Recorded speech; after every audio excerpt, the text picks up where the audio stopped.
पूरे विश्व में एक प्रथा है कि अगर कोई भी इंसान कुछ बेस्ट करेगा तो उसको उसका पुरस्कार मिलता है।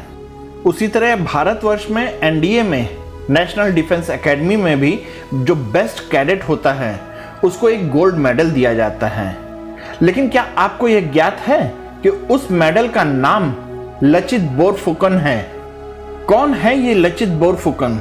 आज ये वीडियो पूरा देखने पर आपको ज्ञात होगा कि क्यों वामपंथी और मुगल परस्त इतिहासकारों ने इस नाम को हम तक पहुंचने ही नहीं दिया। क्या आपने कभी सोचा है कि पूरे उत्तर भारत पर अत्याचार करने वाले मुस्लिम शासक और मुगल कभी बंगाल के आगे पूर्वोत्तर भारत पर कब्जा क्यों नहीं कर सके? कारण था वो हिंदू योद्धा जिसे वामपंथी और मुगल परस्त इतिहासकारों ने इतिहास के पन्नों से गायब कर दिया।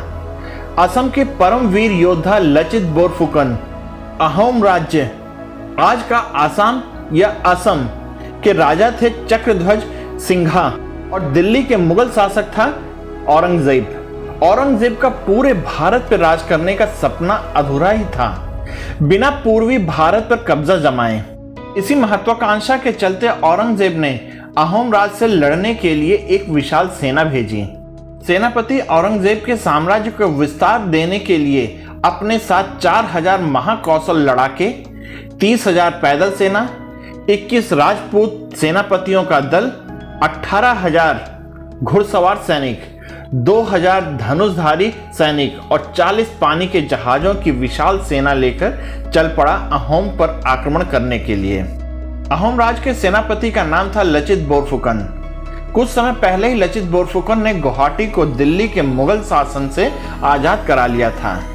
इससे बौखलाया औरंगजेब जल्द से जल्द पूरे पूर्वी भारत पर कब्जा कर लेना चाहता था।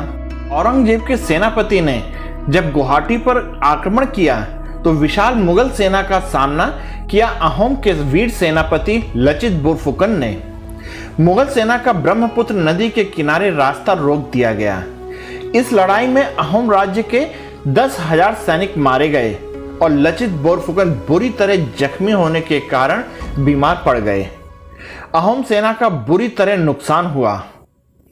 औरंगजेब के सेनापति ने अहोम के राजा को आत्मसमर्पण के लिए कहा, जिसको राजा चक्रध्वज ने आखिरी जीवित अहोमी भी मुगल सेना से लड़ेगा कहकर प्रस्ताव अस्वीकार कर दिया। लचित बोरफुकन जैसे जांबाज सेनापति के घायल और बीमार होने से अहोम सेना मायूस हो गई थी।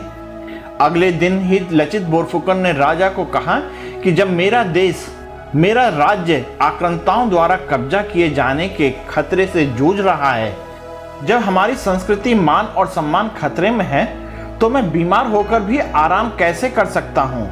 मैं युद्ध भूमि से बीमार और लाचार होकर घर कैसे जा सकता हूँ? हे राजा, युद्ध की आज्ञा दें। इसके बाद ब्रह्मपुत्र नदी के किनारे सराय घाट पर वो ऐतिहासिक युद्ध लड़ा गया जिसमें लचित बोरफुकन ने सीमित संसाधनों के होते हुए भी मुगल सेना को रौंद डाला। अनेकों मुगल कमांडर मारे गए और मुगल सेना भाग खड़ी हुई, जिसका पीछा करके लचित बोरफुकन की सेना ने मुगल सेना को अहोम राज्य की सीमाओं से काफी दूर खदेड़ दिया। इस युद्ध के बाद कभी मुगल सेना की पूर्वोत्तर पर आक्रमण करने की हिम्मत ही नहीं हुई। ये क्षेत्र कभी गुलाम ही नहीं बना।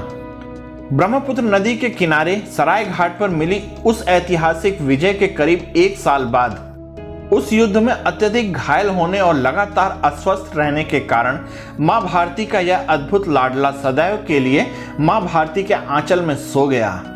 मां भारती के ऐसे अद्वितीय पुत्र को कोटि कोटि नमन। अगर आप लोगों को यह कहानी पसंद आई तो कृपया लाइक, शेयर और सब्सक्राइब कीजिएगा।